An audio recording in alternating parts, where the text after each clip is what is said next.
रीमा शर्मा जी, कर्नाटक से। राधे राधे। राधे राधे महाराज जी। गुरुदेव, आपके चरणों में कोटि कोटि नमन। महाराज जी, मैं प्रभु की कृपा से साधना में प्रयासरत हूँ।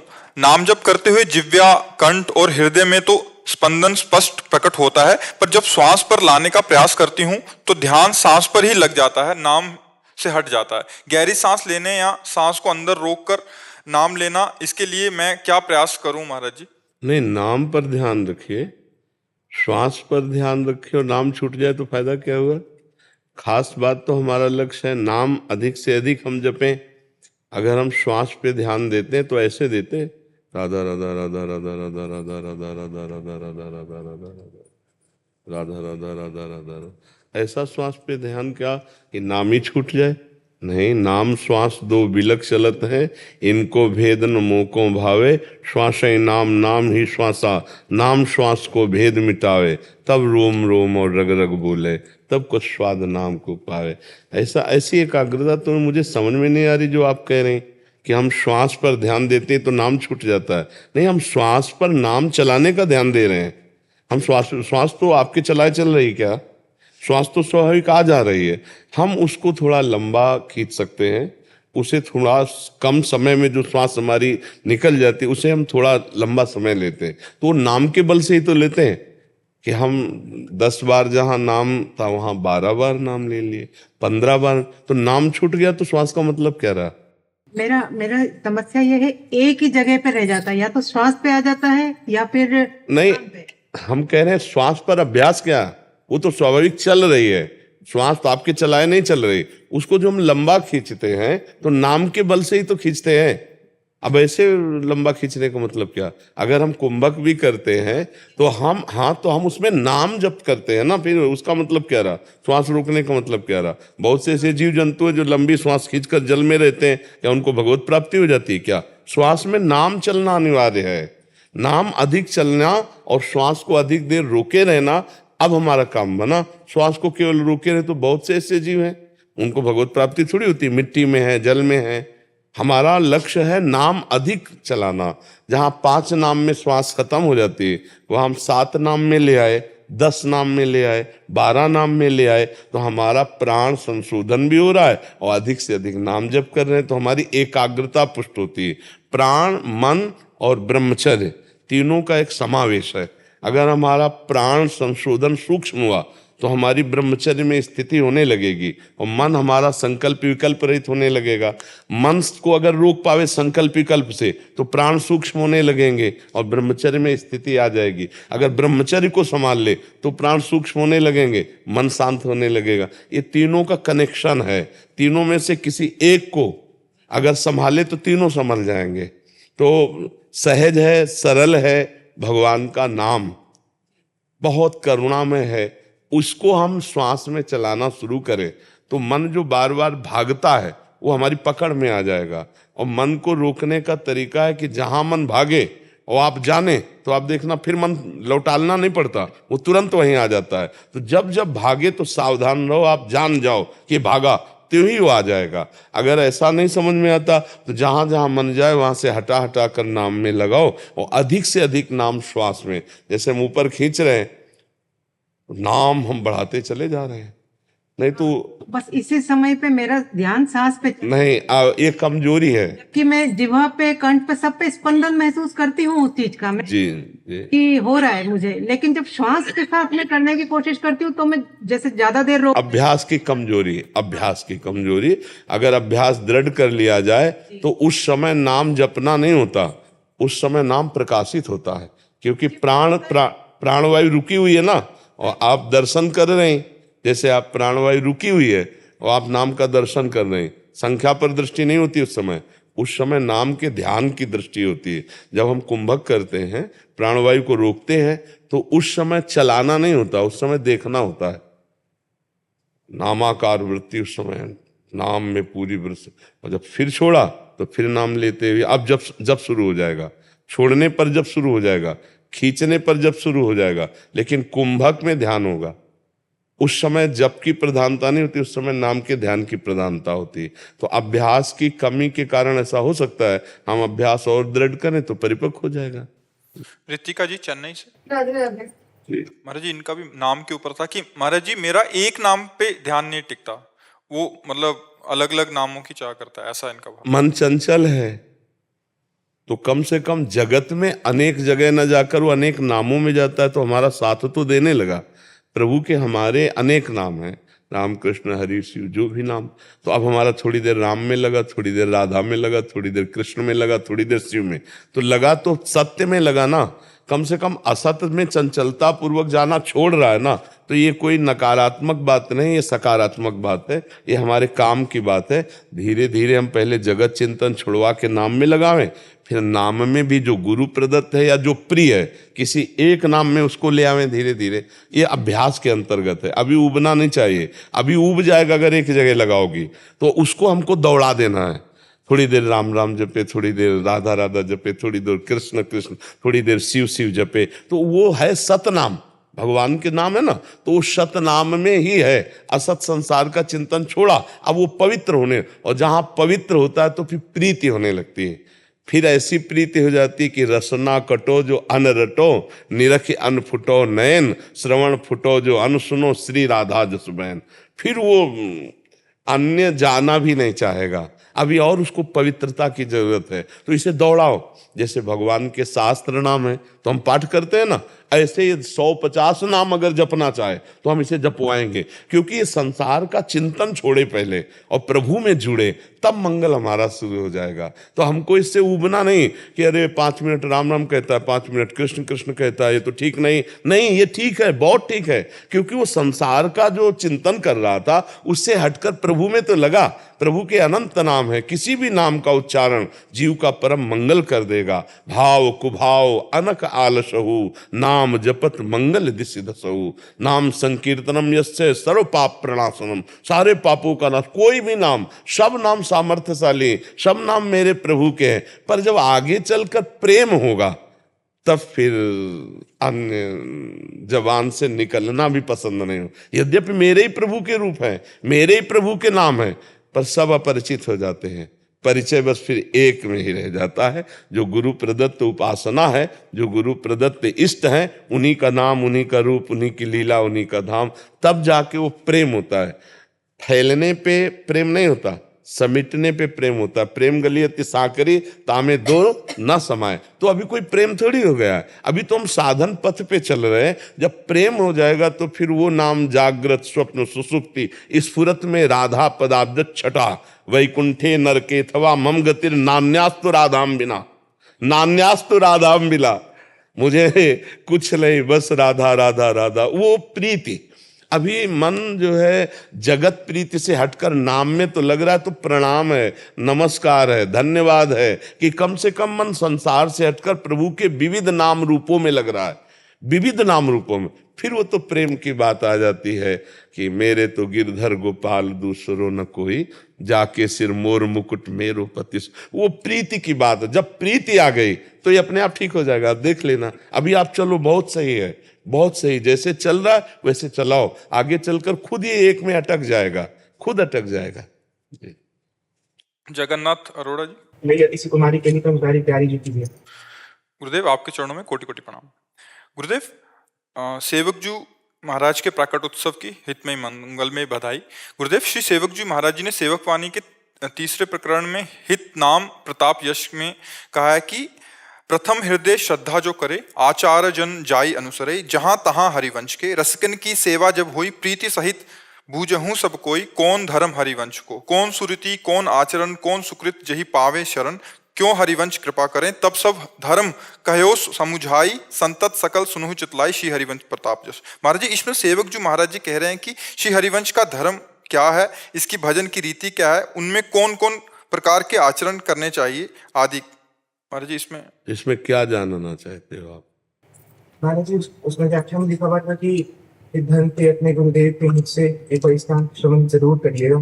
तो जब जब उसका पाठ करते थे तो आता था कि एक बार आपसे जरूर प्रत्यक्ष। पहली बात तो है कि आचार्य शरणागति अनिवार्य है, सो आपकी है। आचार्य शरणागति में तो होता है हित हरिवंश महाप्रभु, जो प्रेम के अवतार हैं, प्रेमानंदोत्पुलकित गात्रो विद्युत धाराधर कांति, प्रेम और आनंद में डूबे हुए। प्रेम नाम प्रियाजू, और आनंद नाम लालजू, जो प्रिया लालजू में डूबे हुए हैं, जिनकी कपोल से निरंतर अश्रुधारा बहती रहती, रोमांच होता रहता है, आठों पैर प्रियालाल की सेवा सुख में निमग्न है। निशिदेउष जानत ना ही सजनी, एक रस भीजी रहे, बढ़े आनंद मोद सबके, महाप्रेम सुरंग रंगी, और न कछु सुहाय तिनको, जुगल सेवा सुख पगी। निशिदेउष जानत ना ही सजनी, एक रस भींजी रहे, गोप गोपिनी आदि दुर्लभ, ते सुख दिन प्रति लहे। श्री हिताचार्य की शरण कैसे होते? बोले प्रथम हृदय श्रद्धा जो करे। भगवान ने गीता जी में कहा श्रद्धावान लभते ज्ञानम तत्परासहितेन्द्रिया ज्ञानम लब्ध्वा पराम शांति मचिरेणादि गच्छति। श्रद्धा क्या होती है? जानते हो श्रद्धा क्या होती है? जो वचन, जो आदेश, उसमें बिना विचार करके तत्पर हो जाना, उसे श्रद्धा कहते हैं। श्रद्धावान लभते ज्ञानम, श्रद्धावान को ज्ञान मिलता है। और ज्ञान का क्या करे? तत्परा सहितेन्द्रिया, जो आचरण बताया गया है तत्काल इंद्रियों को खींचकर उसी पे चलाया जाए। तो बोले कौन धर्म? हरिवंश को। कौन धर्म? हरिवंश। हरिवंश का धर्म क्या है? हरिवंश का धर्म है तत्सुख भाव। तत्सुख भाव से प्रियालाल को आठों पैर रिझाना। ये सखियां इच्छा शक्ति हैं, प्रियालाल की इच्छा ही सखी है, संधिनी शक्ति है।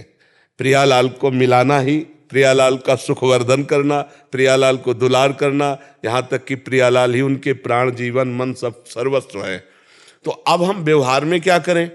जब हम व्यवहार के शरीर में हैं, तो सुख देवे को चावचित, सबसो हित निष्काम, या सुधर्म हरिवंश को नाम गिरा विश्राम। बोले कौन धर्म? हरिवंश को। बोले सुख देवे को चावचित, सबको सुख देने का स्वभाव बन जाए, मन वचन कर्म से धर्मयुक्त, सबको सुख देने की भावना। लेकिन हमारे हृदय में पलट कर कुछ प्राप्त करने की चाह न हो। सब सुख देवे को चावचित, सबसो हित निष्काम, हमारे अंदर निष्कामता हो। और हर समय नाम वाणी में सेवक शरण सदा रहे, अनत नहीं विश्राम, वाणी श्री हरिवंश की, कहे हरिवंश है नाम। या तो पद चल रहा है या तो नाम जब चल रहा है। और व्यवहार में सबको सुख प्रदान करने की भावना, या लोक परलोक की किंचन मात्र कोई चाह नहीं। चाह को प्रियालाल के चरणों में समर्पित कर दिया, इच्छा को प्रियालाल के चरणों में समर्पित कर दिया। कौन धर्म? हरिवंश को। कौन सुरीति? कौन आचरण?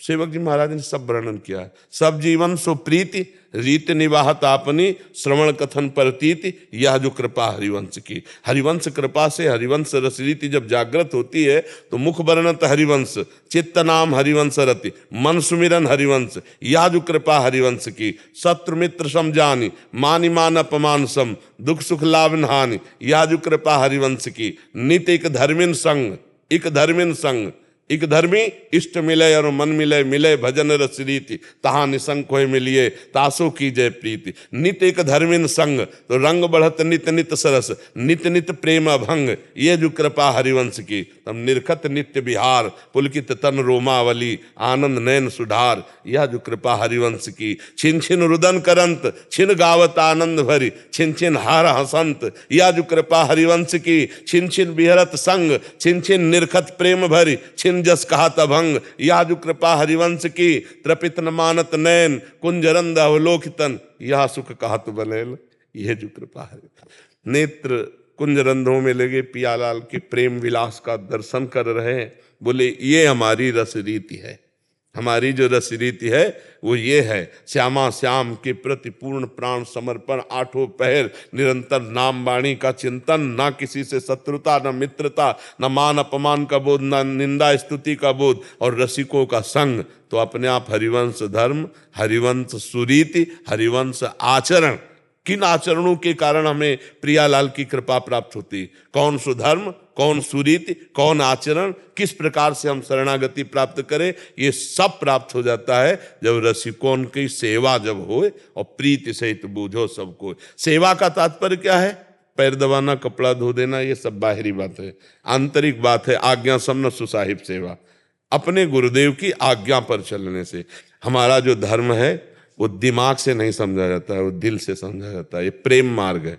नहीं, यहाँ दिमाग खत्म हो जाता है, दिमाग शांत हो जाता है। कौन रस बाढ़ो जहाँ बोलिबो भारी, ना काहू सो बोलिबो ना कोई व्यवहार, अपनी कुंवर किशोरी को जियत निहार निहार। धीरे धीरे चलो, रसिकों का संग करो, वाणी जी का पाठ करो, सबको सुख देने की भावना रखो, कभी कठोर वचन न बोलो, सबसे नीच अपने को समझो, तनते नीच अपनपो कहात, अपने आप धर्म को जान जाओगे। हमारा धर्म कहाँ है जानते हो? वृंदावन में। अब निज धर्म आपनो कहे, तहाँ नित्य वृंदावन रहे, बहुत प्रेम सागर। और वृंदावन के धर्म का मतलब क्या है? प्रेम। प्रेम का स्वरूप क्या है? प्रेम के खिलौना दो, खेलत है प्रेम खेल। प्रियालाल, अब यहां तक पहुंचने के लिए क्या होना चाहिए? बोले वृंदावन ए विधि बसे तज के सब अभिमान, और तृणते नीचो आपको जाने सोई जान। जो अपने को सबसे नीच समझ लेता है और सब पूरे ब्रजवासी, सब भगवत स्वरूप खगमृग पशु पंछी सबको प्रणाम करता है दैन्य होकर, तो वृंदावन अपने प्रेम धर्म को जागृत कर देता है। उसी प्रेम धर्म में प्रियालाल का साक्षात्कार होता है। 3 प्रकार के नेत्र होते हैं। एक होते हैं जड़ नेत्र, प्रकृति से रचे, जो त्रिगुण माया को देखते हैं। एक होते हैं प्रेम नेत्र, जो मानस नेत्रों में खुलते हैं। मानस नेत्र जो खुलते हैं उनमें प्रेम नेत्र। और एक होते हैं ज्ञान चक्षु, जो बुद्धि के नेत्र होते हैं, उनके द्वारा तत्व दर्शन होता है। सर्वान वस्तुतया निरीक्ष, ये ज्ञान चक्षु से। और ललित त्रिभंगी के पास अनंत महिमा का विस्तार करते हुए देखो माई सुंदरता की सीमा, ये प्रेम नेत्र से दर्शन होते हैं। उर के नयन निहार, ये प्रेम नेत्र से दर्शन। तो गुरु चरणों का आश्रय जब ले लोगे तो सब ज्ञान हो जाएगा। धर्म का ज्ञान हो जाएगा, रसरीति का ज्ञान हो जाएगा, भजन पद्धति आ जाएगी। बस आश्रय ले ले। और आश्रय कहते हैं जिनके जाने जानिए युगल चंद सुकुमार, तिनको तिन औन ते अधिक। प्रिया प्रीतम से भी अधिक गुरुदेव भगवान के प्रति जिसका प्यार आ गया, क्योंकि जिनके जाने जानिए युगल चंद सुकुमार, तो फिर वो अपने आप प्रश्न नहीं करना पड़ेगा। सबसे खास बात है रसिकन की सेवा जो हुई तो पूछना नहीं पड़ेगा, वो अपने आप जागृत हो जाएगा। जो रसिक महापुरुषों से अपने चित्त को जोड़ देते हैं तो उनके चित्त में जो चलता होता है वही आ जाता है। महापुरुषन ने सब रस गायो देखिवो, ये है कि उनको हियो कहाँ ठहरानो, ता ही गहनो। पकड़ना ये है कि उनका हृदय कहाँ है। तो हृदय को तभी पकड़ सकते हो जब हृदय समर्पित करोगे। जैसे मोबाइल में नहीं होता, तुम्हारे मोबाइल में तुम अपना मोबाइल ब्लूटूथ सिस्टम खोलो तो वो पहुंच जाएगा। ऐसे ही चित्त को, मन को गुरुदेव के चरणों में समर्पित किया। समर्पित, अब जो ही कहाँ करें हम सोई आयो, इसलिए चले निज दासी, मन क्रम वचन त्रिशुद्ध सकल मत, हमसे हित हरिवंश उपासी। तो पूरा हित धर्म अपने आप हृदय में जागृत हो जाएगा। ये दिमाग से नहीं चला जाता, ये हृदय से चला जाता है। प्रेम जो है ना वो हृदय का विषय है, और ज्ञान जो है ना वो दिमाग का विषय है, बुद्धि का विषय है। यहाँ बुद्धि नहीं है, यहाँ बुद्धि तो पंगु हो जाती है। और भगवान के प्रेम मार्ग में चलने के लिए मन बुद्धि में सामर्थ्य भी नहीं है। राम तर्क बुद्धि मनवानी, कहाँ इनका।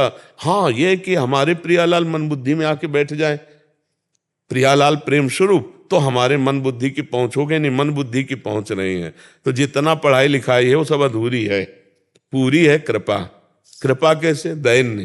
दैन्य तो प्रियालाल अपने आप कृपा करके सब बोध करा देते हैं। यहाँ प्रियालाल को सुख पहुंचाना ही परम धर्म है।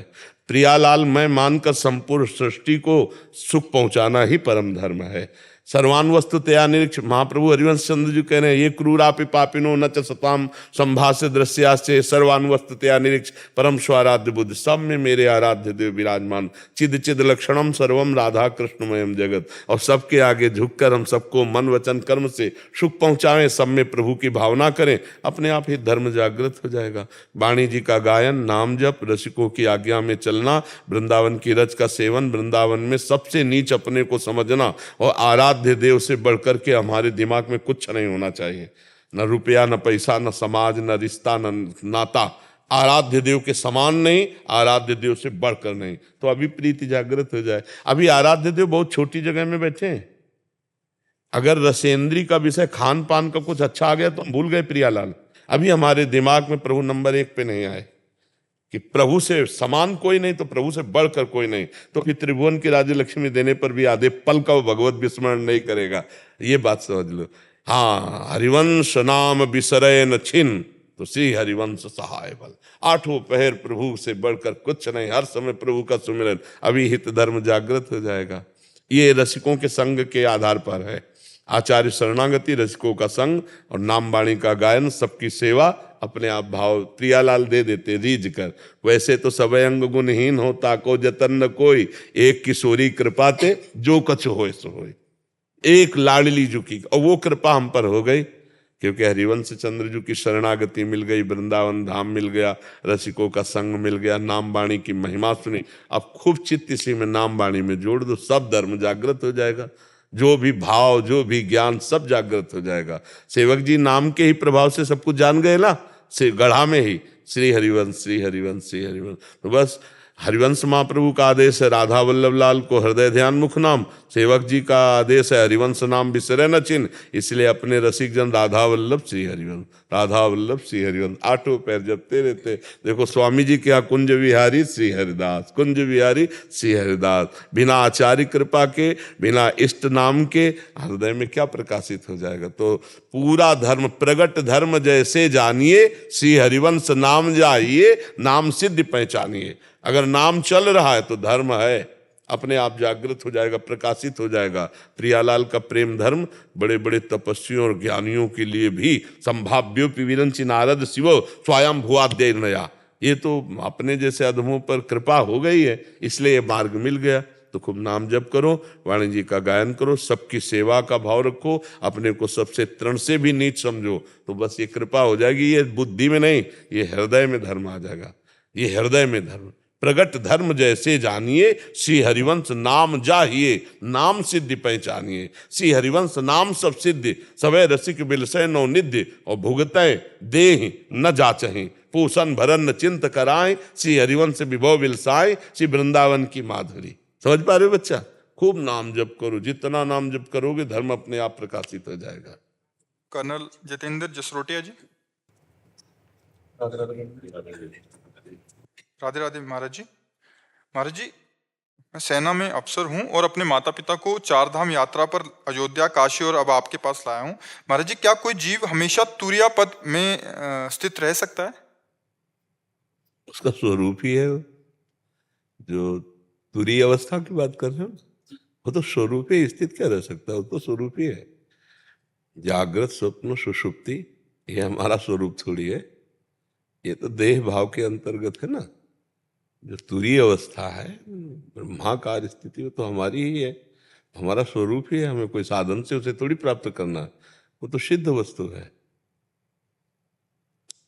ये देहाभिमान के कारण हम अपने स्वरूप का विस्मरण कर रहे हैं। तो हम ये सब दुनिया का प्रपंच साधन, ये सब नहीं, सिद्ध वस्तु हमारा स्वरूप। उसके लिए कोई साधन, कोई क्रिया से वो पवित्र थोड़ी होना है, कोई क्रिया से आनंद थोड़ी प्राप्त होना है। ये तो हम शरीराभिमान के कारण कर्तृत्व भोक्तृत्व भाव में फंस गए, इसलिए हमारी तीन अवस्थाएं बोध में आती हैं कि मैं जग रहा हूं, मैं सो रहा हूं, मैं स्वप्न देख रहा हूं।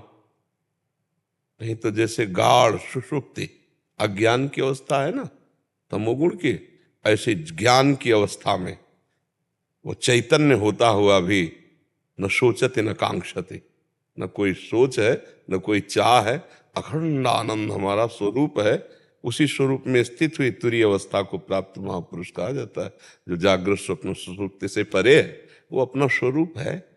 अब ये है कि क्रियाओं में फंसे हैं, बाह्य फंसे हैं, तो थोड़ा पहले असत क्रिया का त्याग करें, सत्क्रिया करें, फिर सत्क्रिया से निर्मल हुई बुद्धि के द्वारा हम ये देख पाते हैं कि करता नहीं है, मैं इसका भोक्ता करता नहीं हूं। मूढ़ता हटती है ना पवित्रता में, मूढ़ता में तो दिखाए अहंकार विमूढ़ आत्मा करता हम इति मन्यते, और जहाँ ये हटा और गुरु प्रसाद से इन तीनों शरीरों का राग क्षीण हुआ, स्थूल सूक्ष्म कारण, तो जो है उसका बोध हो जाता है। कोई किसी क्रिया से थोड़ी हुआ, किसी साधना से थोड़ी हुआ, वो है।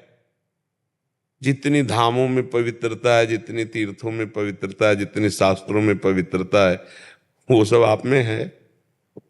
आप परम पवित्र हैं। और जब आप अपने को जान लेंगे तो तीर्थी कुर्वन्ति तीर्थानि, तीर्थों में भी तीर्थत्व ऐसे ही ब्रह्मबोध संपन्न महापुरुष से होता है, और वो कोई भी प्राप्त कर सकता है, अपना स्वरूप है। पैंट शर्ट में भी वो ब्रह्मबोध संपन्न हो सकता है, ऐसा नहीं है बाह्य कोई इसका लेना देना नहीं है। ये तो ये बस अनुभव में आ जाए कि ये देह, ये इंद्री, ये मन, ये प्राण, तो मैं नहीं हूं।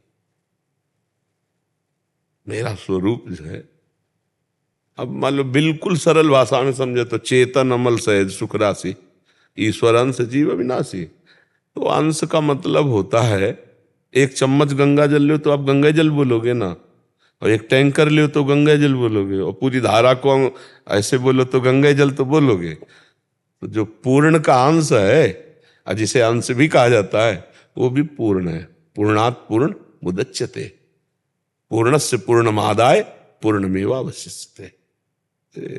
बस गुरु कृपा की जरूरत है हमें। तो बस इतना लगता है कि गुरु कृपा से भ्रम नष्ट हो जाए, बस बात यही है। और उसी के नष्ट होने के लिए फिर साधन पद्धति बताई जाती है, क्योंकि बहिर्मुख जीव है, क्रिया प्रदान शरीर में राग किए हुए, तो इसलिए क्रियाओं में लगा दिया जाता है। धन्य भाग है कि आप अपने माता पिता को तीर्थ और हमारे देश के रक्षक हैं, आप सैनिक हैं, तो हम संत की तरह सम्मान भी करते हैं आपका। आप खूब भगवत स्मरण परायण रहिए। खास बात है संसार का चिंतन छोड़ना, वो चाहे नाम जप के हो, चाहे ध्यान के द्वारा हो, जैसे भी हो, इन किन प्रकारेण शरीर और संसार का चिंतन त्याज्य है। बस इसका चिंतन छोड़ दे, सब अपने आप समझ में आ जाएगा। बस अधिक से अधिक भगवत चिंतन, गुरु प्रदत्त जो मंत्र है, नाम, हमारी वृत्तियां उसमें लगने लगे, बस सब काम बन जाएगा। फिर हमारी वृत्तियां भी हैं, ये भी राग खत्म हो जाएगा। तो अब चिंतन है तो ठीक, नहीं है तो ठीक है। बहुत उत्तम अवस्था अपने स्वरूप बोध की होती है, उसमें किसी भी तरह का कभी अभाव ना हुआ है, ना है, ना रहेगा। शरीर में कभी इसकी पूर्णता होनी नहीं, बस यही राग छोड़ने के लिए सब साधनाएं हैं। अब ये है कि ज्ञान का जो मार्ग है बड़ा कठिन मार्ग है, क्योंकि देह भाव से इंद्रियों के साथ विचरण करने वाले अंतःकरण में तदात्म भाव, मैं देखा, मैंने सुना, मैंने खाया, मैं भोगा, मैं भोगूंगा, मैंने किया, इसमें ये बहुत कठिन है। अब ऐसे मूढ़ता को कैसे सुधारा जाए? तब फिर शुरू होता है, चलो भगवान की छवि विराजमान करो, आरती करो, पूजा करो, ऐसा करो, ऐसा धीरे धीरे सत्य में लगाना उसका, तो फिर वो पवित्रता अंतःकरण में आवे ना। स्वरूपानुसंधान कोई खेल तमाशा थोड़ी, स्वरूपानुसंधान खेलता अपने स्वरूप कोई और नहीं, पर स्वरूपानुसंधान इतना बड़ा जो शरीर का राग है, बहुत कठिन है, बहुत कठिन। देखो वेदांत वर्णन करना सहज बात है, वेदांत वर्णन करना सहज, अपने लोग देख लो इसी मार्ग में चल रहे हैं, पर एक भोग सारे वेदांत पर धूल डाल देगा। एक भोग अगर चूक हो जाए तो एक इंद्री का भोग वो हमारे सारे ज्ञान को धूल दूषित कर देगा, और ये होगा मैंने भोगा, मैंने देखा, मैंने चखा, मैंने सूंघा, मैंने छुआ, बस यही सब खत्म हो गया। एक भोग में स्वीकृति हो गई तो पूरे ज्ञान में पोछा लग गया। एक भी भोग की स्वीकृति नहीं होनी चाहिए, और बहुत कठिन बात है। नैष्वात्मारामम विषय मृग तृष्णा ब्रह्मयति, तो अब वो स्थिति तो आत्माराम कोई बिरला ही बिरला होगा। नहीं, प्रारब्ध भोग शरीर को आता है, लेकिन शरीर आपकी आज्ञा के अनुसार चलेगा। प्रारब्ध से शास्त्र विरुद्ध भोग आ जाने पर आप क्रियारत थोड़ी हो जाएंगे। अब उसके शरीर का गलत मार्ग में प्रयोग नहीं हो सकता। मान लो गलत प्रारब्ध आया तो भाई कि प्रारब्ध में भोग ले, नहीं स्वात्मारामम विषय मृग तृष्णाम भ्रमयति, नहीं, अब नहीं। ऐसे कैसे? रस्सी का सांप जो था हमें डरा रहा था, जब जान गए तो फिर अब कैसे हो सकता है? नहीं, अब नहीं हो सकता। तो इसलिए आचरण पवित्र, विचार भगवत युक्त, भगवत चिंतन परायण, तो चाहे जागृत हो, चाहे स्वप्न हो, चाहे सुसुप्ति हो, आप अपने सत्य स्वरूप की तरफ चल पड़ेंगे, अपने स्वरूप की तरफ चल पड़ेंगे, या उसी को हम भगवान कहते हैं, भगवान की तरफ चल पड़ेंगे। ठीक है? हाँ, चल। रितु जी पंजाब से, राधे राधे महाराज जी, आपके चरणों में कोटि कोटि प्रणाम। गुरुदेव भगवान, कैसे पता चलता है कि जीव मुक्त हो गया है जन्म मरण के चक्र से? पेट भरता है तो पड़ोसी से थोड़ी पूछा जाता है। पेट भरता है तो कोई पड़ोसी थोड़ी आके बताता है कि भैया आपका पेट भर गया, रुक गया। वो ऐसे चिल्लाने लगेगा, आप चाहे जितना मिष्ठान या परसो वैसे नहीं, बस नहीं रे, बस नहीं, जाहि न चाही कबों कछु तुम सन सहज सदे, बसो निरंतर तासुर सो रावर निजगे। हमारे अंदर कोई चाह नहीं रह जाएगी जब हमें भगवत प्राप्ति हो जाएगी। किसी भी तरह की कोई भी चाह, न सत न असत, कोई भी चाह नहीं रह जाएगी, और मान का प्रभाव खत्म हो जाएगा। कहीं मोह नहीं रह जाएगा। निर्माण अमोहा जित संग दोषा, किसी भी संग का कोई भी प्रभाव नहीं पड़ेगा। असंगोहम पुरुषा, भगवत प्राप्ति का मतलब होता है असंगोहम पुरुषा। अध्यात्म नित्या, वो अपने स्वरूप में स्थित है। विनिवृत्त कामा, कोई भी कामना नहीं। द्वंद्वैर विमुक्ता, किसी भी द्वंद्व का कोई प्रभाव, मान अपमान निंदा स्तुति जन्म मृत्यु लाभ, अरे कितना परमानंद है, सोच मात्र में परमानंद आ रहा है। वैराग्यवान को जो सुख होता है विषयी पुरुष क्या जाने। जो ब्रह्म ज्ञानी को सुख होता है वो नाना प्रकार में भोग कैसे जान सकता है। भोगेश्वर प्रसक्ता नाम तया प्रहृत चेतसाम व्यवसायत्मिका बुद्धि समाधो न विधीयते, वो क्या जानेगा। जो ऐश्वर्य भोग में चित्त का अपहरण हो गया है वो चित्त क्या जाने भगवान की महान अनुभूति या ब्रह्म अनुभूति। तो जब कभी किसी को भगवत प्राप्ति होती है तो अपनी ही भगवत प्राप्ति, कोई और थोड़ी होते, वो तो अपनी प्राप्ति। भाई प्रभु कौन है? देखो, मैं को ब्रह्म बोलो या मैं को श्री कृष्ण बोलो, मैं था, मैं ही रहूंगा, मैं ही मैं हूं।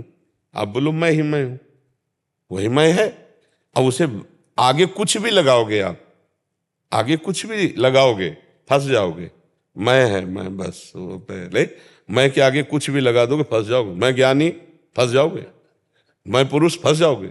मैं धनी, फंस जाओ। मैं विद्वान, मैं के आगे मैं ही मैं, तो वही है। और जब वो अनुभूति हो जाती है तो अपने को अनुभूति होती है ना, तो जाने मोरी छाती अपने आप अनुभव में आ जाता। वो किसी और के जला ले, अपने अंदर आ जाता, अपना काम हो गया, अपने अंदर आ जाता है। जब हम छक जाते हैं तो अपने अंदर आ जाता है। और अगर नहीं समझ में आता है तो ये शास्त्रीय सिद्धांत है, थर्मामीटर डाल के देख लो। निर्माण मोहा जित संग दोषा, अध्यात्म नित्या विनिवृत्त कामा, द्वंद्व विमुक्ता, सुख दुख संगई गच्छन्त मूढ़ा। ये परम पद में, अव्यय पद में स्थित महापुरुष के लक्षण होते हैं। भगवत प्राप्ति का मतलब यही है। इससे देख लो, अगर ये लक्षण है तो आपके अंदर भगवत प्राप्ति जागृत हो गई, अर्थात आप स्वरूप बोधवान हो गए या भगवत दर्शन कर लिए। मेरी बेटी की मृत्यु हो गई 4 साल की। नाम जप करो। और पहली बात तो हम तुम्हें ये बता देते हैं, इस लोक का तुम्हें नाम याद है जहां तुम रह रहे हो? तो फिर शोक क्या करना? मरना तो सबको है, तुमको भी मरना है, हमको भी मरना है, बच्चे को भी मरना है, जवान को भी मरना है, गर्भस्थ को भी मरना है, गर्भ में स्थित को भी मरना तो है ही ना। अविनाशी जो है उसे कोई मार नहीं सकता, उससे तुम्हारा परिचय नहीं है। और विनाशी जो है तो आप समझ लो, फिर इसका नाम मृत्यु लोक है। कसाई वाड़े में हर पशु कटेगा, आज ले तो कल कटेगा, पक्का समझो। हम सब काल के कसाई वाड़े में शरीरधारी है और मृत्यु गड़ा सा चलेगा। अब वो क्या रूप रखती है? एक्सीडेंट, बीमारी, ये दिल फेल हो जाना, दुनिया के नौटंकी वो रचेगी, पर होना सबकी मृत्यु है शरीर की। इसलिए शोक करने का तो विषय नहीं, काम बना लो। उसके शोक में अपना समय नष्ट मत करो। वो जीव अपने कर्म के अनुसार उतने ही समय के लिए आया, तुम्हारे रोके नहीं रुकेगा। इसलिए नाम जप करो, भगवान का आश्रय ले लो, तुम अपना मंगल सोचो। और अगर अपनी पुत्री का मंगल चाहती हो तो नाम जप करके उसको दो तो पहुंच जाएगा, उसका कल्याण हो जाएगा। जी महाराज जी कुछ कहना चाहते हैं? स्वामी जी, वो जो आपने कहा ना कि अट्रैक्शन, वो जो नित्य पूजा या कुछ उपासना करते हैं, जैसे एक फिजिकल ये होता है ना आकर्षण, वो क्यों नहीं बन पाता है? वो उसके लिए कुछ प्रभु के लिए हमारा आकर्षण, प्रभु के लिए आकर्षण, क्योंकि प्रभु के समान अभी हमारे हृदय में बहुत चीजें हैं, या प्रभु से बढ़कर बहुत चीजें हैं, इसलिए आकर्षण नहीं हो पा रहा। आप देख लीजिए, जैसे हमारे हृदय में प्रभु के प्रति अपनापन है और नंबर 1 स्थिति पे, नंबर 1 पे है, तो किसी भी स्थिति में कोई भी संसर्ग, चाहे वस्तु, व्यक्ति, स्थान, घटना, परिस्थिति, प्रभु का विस्मरण नहीं होने देगा। लेकिन प्रभु हमारे नंबर 1 में नहीं है, सेकेंडरी में और भी नीचे है। अच्छा भोजन मिल जाए तो भूल जाएंगे प्रभु को। आप देख लीजिए, पर जगत के प्रति महत्व बुद्धि अभी भी है। प्रभु के प्रति जो हमारी नंबर 1 की महत्व बुद्धि होनी चाहिए, वो ना होने के कारण आकर्षण ये हमें प्रभु से संसार का विलग कर देता है। इसकी कसौटी है, किसी भी वस्तु, व्यक्ति, स्थान के मिलने पर यदि हमारा प्रभु का विस्मरण हो जाता है तो वो वस्तु, व्यक्ति, स्थान प्रभु से भी बढ़कर हमारे लिए है। नहीं, कैसे विस्मरण हो गया? कैसे विस्मरण हो गया? तद विस्मरणेन परम व्याकुलते थे। हमारे अंदर वो नहीं है। हम बात करने में, हंसने में, नाना प्रकार के खान पान व्यवहार में, मित्र में, मान प्रतिष्ठा के कार्यों में प्रभु का विस्मरण हो ही जाता है। अगर हो ही जाता है तो कसौटी में हम फेल हैं, प्रभु अभी नंबर 1 पे नहीं। और जिस दिन प्रभु नंबर 1 पे आ गए तो आपसे सच्ची कहते हैं, उठते बैठते चलते फिरते खाते पीते दिमाग में वही है, क्योंकि किसी का मात तो नहीं रह गया। नहीं खान पान ते भावे है, नहीं कोमल वसन सुहावे है, सब विषय लगे ते खारा है, हरियासिक का मग्नारा है।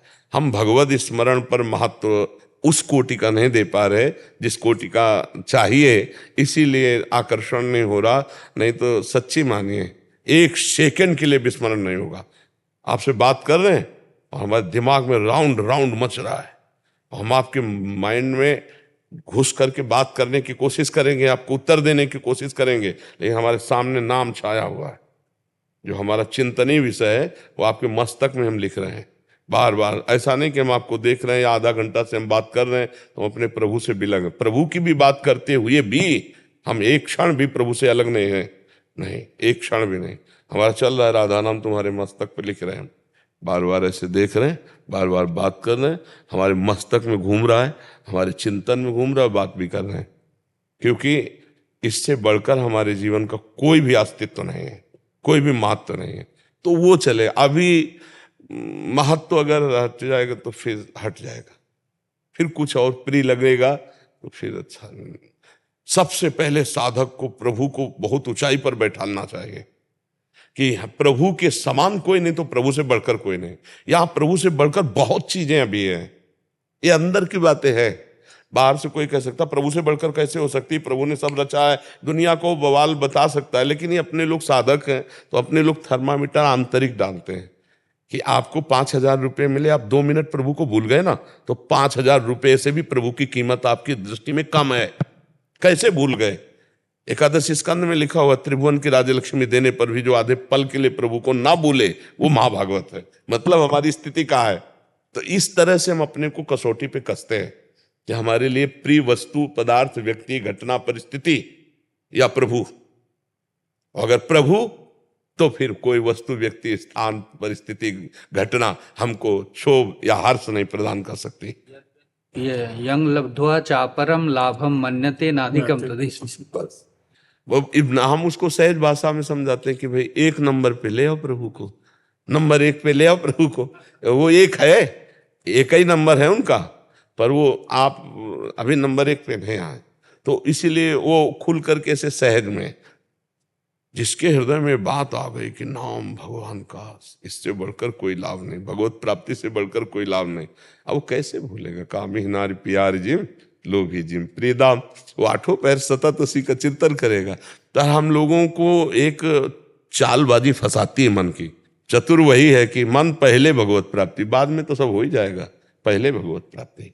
जब लग भगवत प्राप्ति नहीं तब लग चैन नहीं। नारायण हरि भजन में 5 अनुस्वात, विषय भोग निद्रा हसी, जगत प्रीति भवर, ये सब अच्छा नहीं लगता। तो धन्य भाग है जो निरंतर अव्यर्थ कालत्वम, एक क्षण भी व्यर्थ न जाए।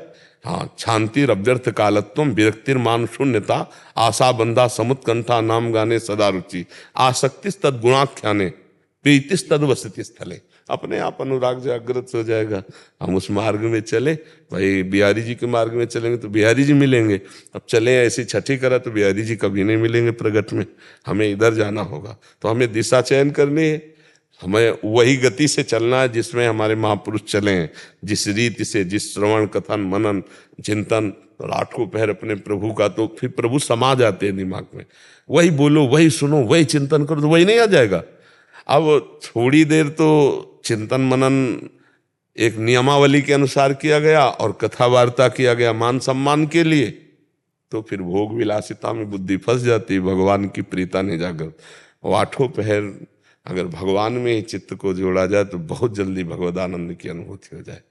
और भक्त को विशुद्ध बोध होता है, विशुद्ध बोध होता है, क्योंकि जो है उसका तो बोध हो जाएगा ना।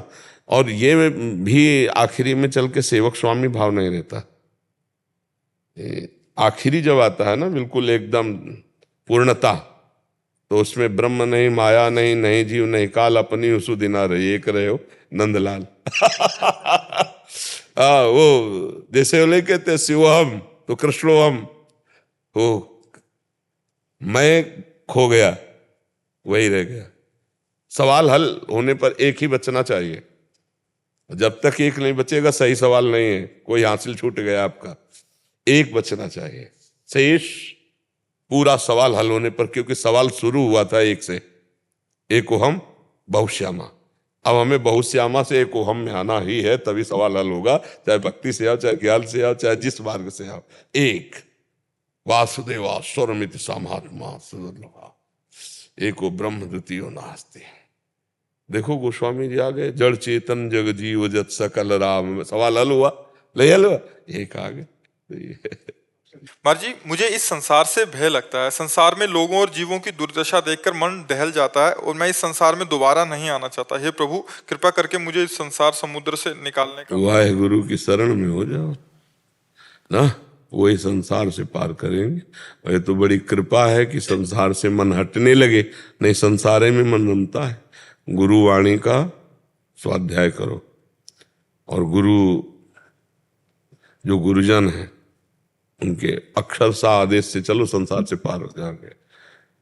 वाहे गुरु परमात्मा का नाम, जो परमात्मा की शरण में, वाहे गुरु की शरण में, वो इस माया से मुँह। वाहे गुरु का खालसा और वाहे गुरु की फतेह। फतेह का मतलब होता है काम क्रोध लोभ मोह मद मत्सर सबसे विजय प्राप्त करके भगवान को प्राप्त करना। हमारा उद्देश्य है सब अपने अपने धर्म में स्थित होकर अपने धर्म को, सतमार्ग को पहचानो और परमात्मा को प्राप्त करो। परमात्मा का नाम ही वाहेगुरु है, और जो वाहेगुरु को अपना सर्वस्व समर्पित कर देता है, मन वचन प्राण, तो वाहेगुरु की फतेह। फिर गुरु के प्रताप से ही फतेह हो जाती, माया पर समस्त विकारों पर फतेह हो गई। अब वो आनंद में मगन, न भय रह गया, न चिंता, न शोक, न दुख, आनंद समुद्र भगवान में। क्योंकि ये शरीर तो कुछ दिनों का है, ये स्थायी थोड़ी है। न यहाँ का रुपया, न यहाँ का मकान, न यहाँ का रिश्तेदार, न नातेदार, स्थायी नहीं है। शरीर छूटा, खत्म खेल सब। अब जैसे पीछे शरीर छूट करके इस शरीर में आए, तो पीछे वालों का कोई मतलब है क्या? अब कुछ मतलब नहीं, अब इसी में फंस गए, अब ये भी छूट जाएगा, इसका भी कोई मतलब नहीं रहेगा। तो हमें चाहिए कि कोई निराकरण तो निकलना चाहिए मेरा जन्म मरण रुकने का। नहीं बार बार जन्म, बार बार मरण, बार बार वही सब। इस बार मनुष्य बने, अगली बार पता नहीं सुअर कुत्ता क्या बने क्या ना बने। तो इसलिए मुझे चाहिए कि खूब भजन कर ले। सार बात है भजन करना, दूसरों का हित करना, और उसके बदले में धन्यवाद ना चाहना, तभी काम बनेगा। दूसरों को अगर पाली पिला दें तो लौट कर हमारे अंदर ये इच्छा नहीं होनी चाहिए कि वहाँ बोले कि धन्यवाद। धन्यवाद की भी सुनने की इच्छा नहीं होनी चाहिए, और ऐसा सेवा करना चाहिए दूसरों की कि वो कभी दूसरे से अगर यश रूप कीर्ति रूप तो हमको अंगुली कान में, नहीं नहीं, कराने वाले तो प्रभु हैं, मैं तो एक निमित्त मात्र हूँ, कुछ नहीं। तो उसका पुण्य बच जाएगा। यहाँ कोई पुण्य बचाना नहीं जानता, थोड़ा किया उसका बहुत बड़ा पोस्टर बैनर और सब गया, सब गया। तो नाम जप करो और दूसरों की सेवा, बस इसी से मंगल होना शुरू हो जाता है। सेवा और सुमिरन ये बहुत बड़ी बात है। सुमिरन अपने इष्ट का और सेवा इष्ट भाव से, इसी से हमारे हृदय में पवित्रता आएगी, ज्ञान आएगा, भय खत्म हो जाएगा, चिंता खत्म हो जाएगी। महाराज जी वाहेगुरु मंत्र का जाप कर। हम तो यही कहेंगे कि आप वाहेगुरु वाहेगुरु वाहेगुरु परमात्मा का नाम वो आप जप करो, क्योंकि परमात्मा ने सब मार्ग उन्हीं के बनाए हुए हैं ना। अगर वो एक मार्ग से मिलता होता तो एक ही मार्ग बना देता, लेकिन उसने बहुत से मार्ग बनाए कि अलग अलग भाव वाले, अलग अलग रुचि वाले। जैसे एक घाट हो तो बड़ी समस्या हो जाएगी, सैकड़ों घाट हैं, कोई विश्राम घाट ना आ रहा है, कोई जुगल घाट, पर नहा तो यमुना जी रहा है ना। ऐसे किसी भाव से भी भजो, वो परमात्मा तो एक ही। जब हम मिलेंगे तो वो परमात्मा जो हमें मिलेगा वही आपको मिलेगा, वही सबको मिलेगा, पर भावानुसार मार्ग अलग अलग हैं, परमात्मा एक है। समझ पा रहे हैं आप जी? सुरेश कंवर जी राजस्थान से। राधे राधे। राधा वल्लभ श्री हरिवंश गुरुदेव, आपके चरणों में कोटि कोटि प्रणाम। गुरुदेव, पिछले 2 वर्षों से आपका सत्संग सुनने से ईश्वर को पाने की लालसा जगी है। मेरा प्रश्न यह है कि हम दोनों पति पत्नी अध्यात्म मार्ग के पथिक हैं। मैंने आपको गुरु रूप में मान लिया है, इसलिए मैं राधा उपासी हूं तथा मेरे पति भगवान श्री राम जी के उपासक हैं। ये ठीक वैसे ही है जैसे एक स्थान से रवाना होकर एक ही मंजिल पर जाने वाले 2 व्यक्ति अलग अलग गाड़ियों में सवार हों। क्या हमें अपने मार्गों पर इसी तरह अलग अलग गाड़ियों में चलते रहना चाहिए या दोनों में से एक दूसरे की गाड़ी पर चढ़ जाना चाहिए? अब निष्ठा किसकी कितनी पक्की है, अब ये किसका प्रश्न है? हाँ, निष्ठा कितनी पक्की है ये पता चलना चाहिए ना। अगर मान लो राम भक्ति की निष्ठा परिपक्व हो गई है तो फिर बिल्कुल नहीं छेड़ना चाहिए। अगर कृष्ण भक्ति या राधा भक्ति की निष्ठा, फिर नहीं छेड़ना चाहिए। अभी प्रारंभिक है तो बात अलग है, निष्ठा पर नहीं। और दोनों जब स्नान करेंगे तो एक ही धारा होगी, अंतर नहीं होगी। घाट अलग है, विश्राम घाट मथुरा, जुगल घाट वृंदावन, केसी घाट वृंदावन, लेकिन तीनों घाटों में जब उतर कर गोता लगाएगा तो धारा एक ही मिलेगी। धारा एक ही है, वो तत्व एक ही है, उसी के अनंत नाम है, उसी के अनंत रूप हैं, कोई भेद नहीं है। आप राम कहें और आप राधा राधा कहें तो दोनों एक ही है। जो राम में विराजमान है रा, वही राधा में विराजमान रा है। जो राम में विराजमान माँ, वही माधव में विराजमान माँ है। राम ही राधा माधव है, राधा माधव ही राम है। राधा माधव का शार्ट तो राम, ने राधा का रा ले लिया, माधव का माँ, तो क्या हुआ? और राम का विस्तार करे तो रा से राधा, माँ से माधव, और वही श्याम सुंदर है। चाहे राम जी को बोलो चाहे श्याम जी को बोलो, बस बंसी और सारंग का भेद है। वही राधे श्याम है, वही सिया राम है, अंतर तो कोई है नहीं। खूब प्यार से दोनों आराधना करो, परस्पर प्रेम रखो, भगवान का नाम जप कर रहे हो, बढ़िया है। जब आनंद समुद्र में डूबोगे तो एक ही होगा, वो दो नहीं होते, वो तो है परमात्मा एक ही है। वही राधे श्याम है, वही सीताराम है, कोई अंतर नहीं है। खूब आराम से भजन करो, भेद बुद्धि न रखो, वही परमात्मा। हाँ, प्रारंभिक हो फिर एक ही आराधना हो तो और आनंद आ जाए। अब जैसे आप चाहोगे श्री जी को पहले भोग लगे, वो चाहेंगे राम जी को पहले भोग लगे, थोड़ा भावना तो रहेगी ना, पर तत्व तो एक ही है। और अगर कहीं दोनों एक ही हो जाए तो दोनों थाल सजाकर अपने ही आराध्य देव को भोग लगा रहे, ऐसा लगेगा। अब जैसे राम उपासक हैं पति और राधा उपासक है पत्नी, तो भोग बनाएंगे तो पहला उसको तो ये लगेगा पहले हमारी श्री जी पावे, और उसको लगेगा नहीं भाई हमारे राम जी पावे। तो हमें लगता है फिर 2 थाल तैयार कर ली चाहिए, एक ही साथ दोनों जगह भेजना चाहिए, नहीं तो फिर असंतुष्टता होगी ना। और वो कहेंगे कि हम तो देखो बनाया, हम अपनी श्री जी को भोग लगाएंगे, वो देखो हम कमा के लाए, हमारे पहले राम जी का भोग लगा। तो अब आपस में राम और श्याम में कई झगड़ा अपने लोग कर बैठे।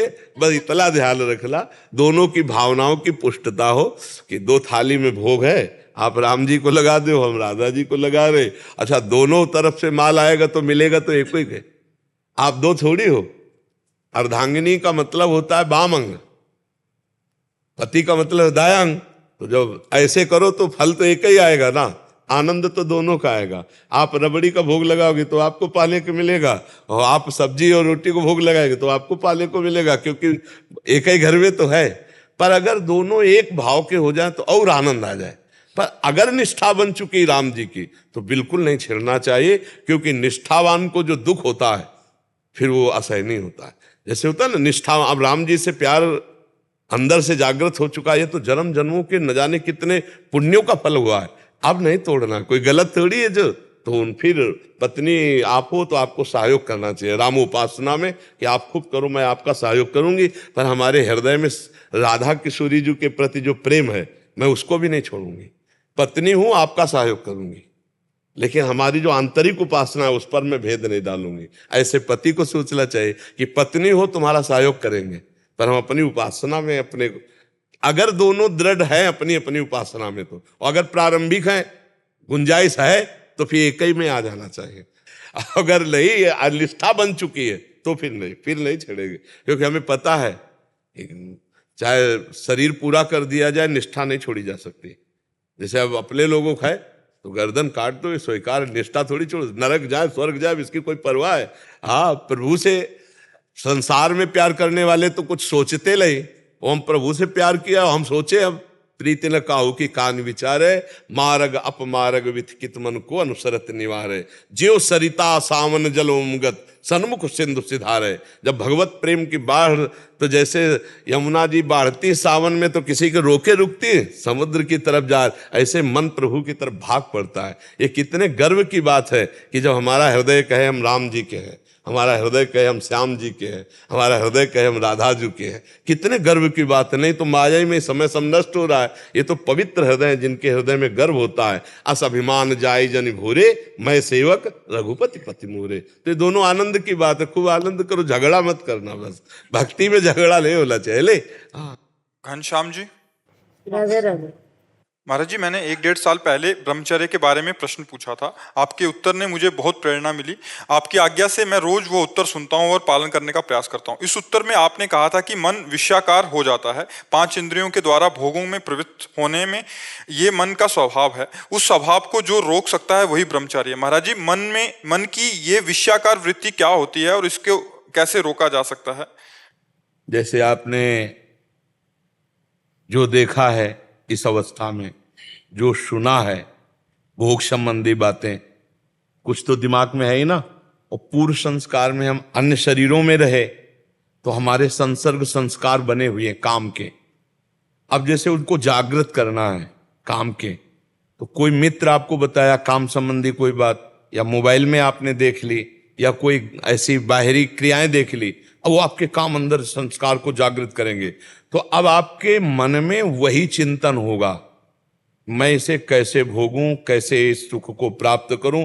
वो है वासना में मन, वो है तदाकार मन उसी काम में। और जहां काम जागृत हुआ तो फिर आप किसी न किसी क्रिया में उतरेंगे, और जब क्रिया में उतरेंगे तो नवीन संस्कार बन गया, फिर संस्कार से संकल्प, फिर संकल्प से संस्कार, वो फिर गंदा होते होते भ्रष्ट हो जाता है। हम पहले ही संस्कार को रोके। जहां हमारा मन किसी दृश्य को देखे हुए, किसी बात को सुने हुए, या किसी क्रिया को, तो हम वो जब हमारा मन तदात्म होने लगे उस समय राधा राधा राधा राधा राधा, उसकी सुने ना, वो सुनाएगा आपको, वो दिखाएगा आपको, वो संकल्प बनाएगा, उस समय सुने ना राधा राधा राधा राधा राधा राधा राधा, वो डिलीट हो जाएगा, वो नष्ट हो जाएगा और हम बच जाएंगे। हमें कुसंग से बचना है, हमें मोबाइल की गंदी बातें देखने से बचना है, वो बच्चे जो गंदी बात करते हैं, गंदी बात सिखाते हैं, उनसे बचना है। तो हमारे मन में जो अभी गंदे संस्कार हैं उनको हम नाम बल से नष्ट करेंगे। जो आपको नाम प्रिय हो वो उस समय नाम जोर जोर से जपिए, कीर्तन कीजिए, क्योंकि मानसिक अभी स्थिति बच्चे हो तो जोर जोर से कीर्तन कीजिए जो आपको नाम प्रिय हो। कौन सा नाम प्रिय? हम तो अभी हरे कृष्णा। हाँ, तो जोर जोर से नाम कीर्तन शुरू कर दिया। ये भगवान नाम जो है ये समस्त कामनाओं का नाश कर देता है। नाम संकीर्तनम यस्य सर्व पाप प्रणाशनम। ये जो पाप की प्रवृत्ति, कामना, वासना है, और जो पाप के हमारे अंदर संस्कार हैं, इन सबको भस्म कर देता है नाम कीर्तन। उस समय नाम कीर्तन कीजिए। जो हम चिंतन करते हैं ना अंदर अंदर, वही है तदाकार वृत्ति काम की। उसी वृत्ति का नाश करना है। समझ पा रहे हो आप? आपकी बुद्धि समझ में आ रही? हाँ। क्या और क्या जानना चाहते हो? यही था महाराज जी, विषयाकार वृत्ति क्या होती है? उसी को तो कह रहे, तदाकार। जो विषयाकार कह रहा है उसी में तदाकार वृत्ति। समझ पा रहे हो आप?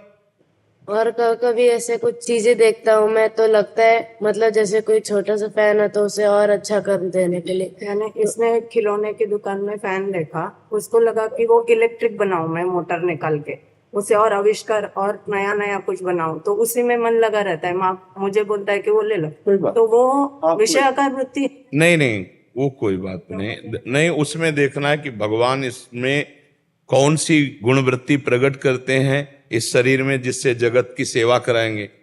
अब मान लो बालक ही है और उसके अंदर आ रही, तो उसका सहयोग करना चाहिए। वो विषयाकार नहीं। भगवान क्या क्रिया कराना चाहते हैं इससे, जगत मंगल में क्या बनाना, एक वैज्ञानिक बनाना चाहते हैं, एक नेता बनाना चाहते हैं, एक समाज प्रिय व्यक्ति बनाना चाहते। ये तो अभी पौधा है, ये कौन सा रूप लेगा तो उस पर हम नहीं जाते। हम गंदे आचरणों को रोकने पर जाते हैं। अगर ये पढ़ाई में पढ़ रहा है, विज्ञान में जाना चाहता है, उसका सहयोग करना चाहिए। पर वो विपरीत गंदे आचरणों में जाना चाहता है, उसको स्वयं आप रोकिए और उसको आप भी सहयोग कीजिए। हम धन्यवाद देते हैं, आप माता हैं और आप उसको मित्रवत, आप जो आपको मित्रवत अपनी माँ से अपनी बातें करनी चाहिए और आपको मित्रवत इसको उपदेश देना चाहिए। करता है। हाँ। संगति एकदम अच्छी है और बाहर जाता नहीं था। हाँ, इससे बहुत लाभ मिलता है। आशीर्वाद। बदल नहीं, गृहस्थी में भी संत होते हैं।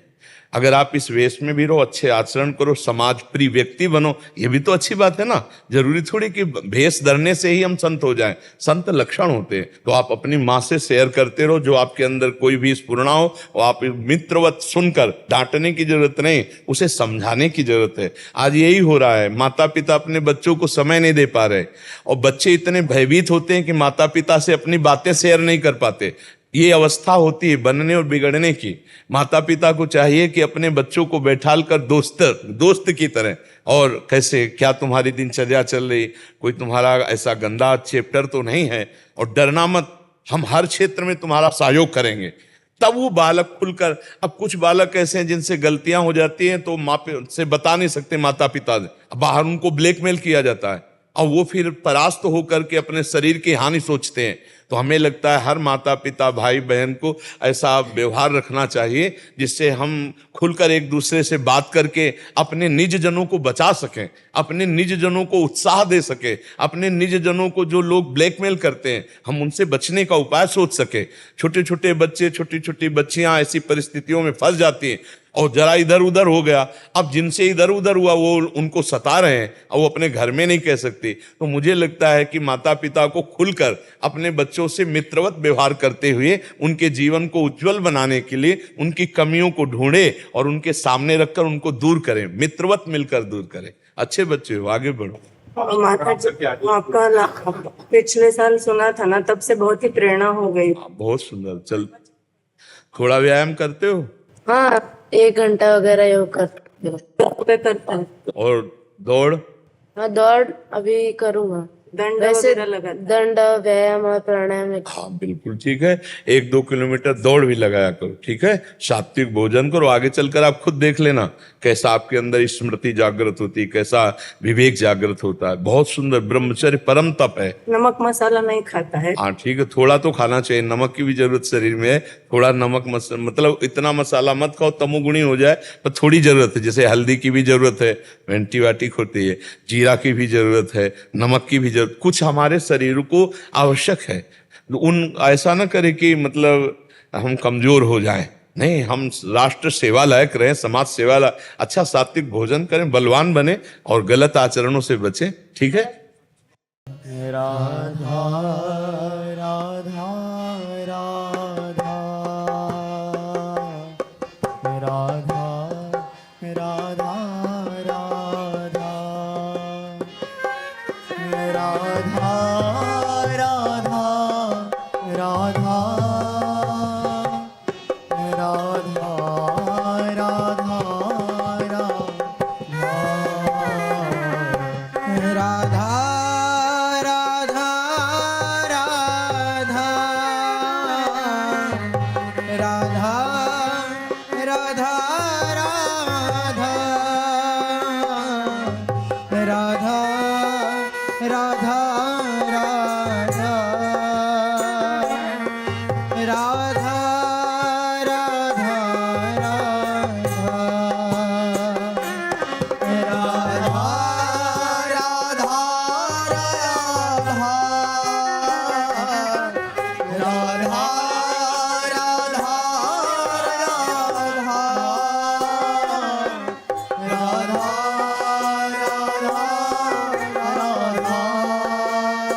राधा राधा